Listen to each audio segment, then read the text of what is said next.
Hello बच्चों, let's read the question. The question says the direction of k describes direction of propagation of the wave. B is opposite direction of the propagation of the wave. C option is direction of propagation of the wave omega by k.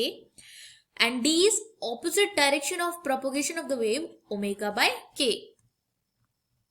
तो इसके लिए जो की concept हम use करेंगे वो use करेंगे that y is equal to a sin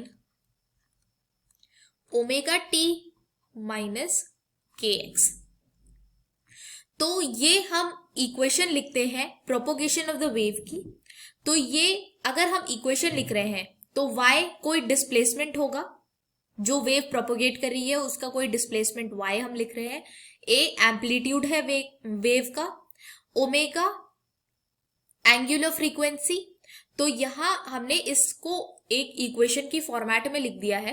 अब अगर हम इक्वेशन को देखें तो इक्वेशन में ये ओमेगा टी और माइनस के एक्स लिखा है.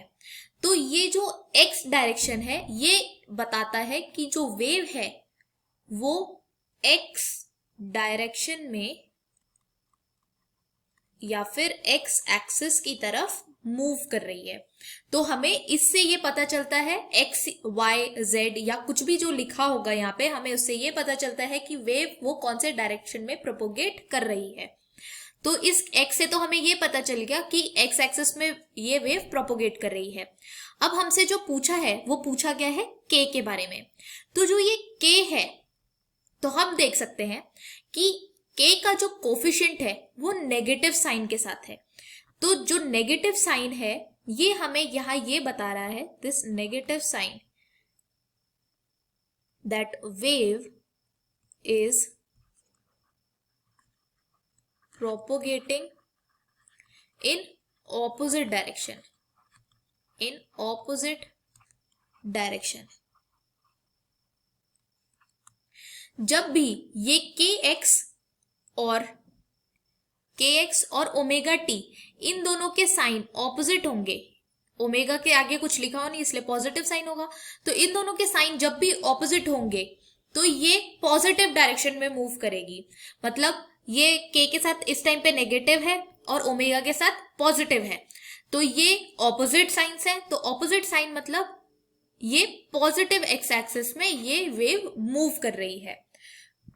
अब अगर हम देखें y is equal to a sin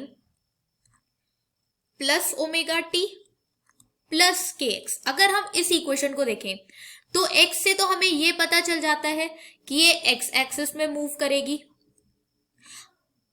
अब यहां पॉजिटिव साइन है दोनों ही तरफ, ओमेगा के साथ भी और के साथ भी.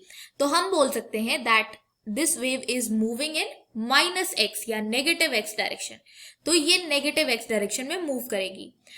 अब अगर हम एक और इक्वेशन लिखें जिसमें हम लिख रहे हैं y is equal to A sine minus omega T plus K X. तो ये जो वेव है ये एक्स एक्सिस में मूव करेगी और कौन से डायरेक्शन में? पॉजिटिव डायरेक्शन में. और y is equal to A sine minus omega T minus K X. तो ये किस डायरेक्शन में मूव करेगी? माइनस एक्स एक्सिस में. तो ये जो के है ये हमें डायरेक्शन बता रहा है कि वेव किस डायरेक्शन में प्रोपोगेट कर रही है.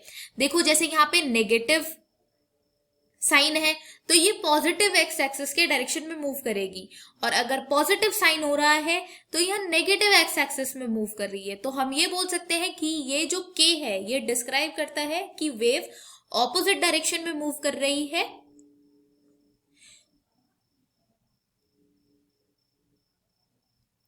और यहां ओमेगा बाय के लिखा हुआ है because v is equal to omega by K होता है.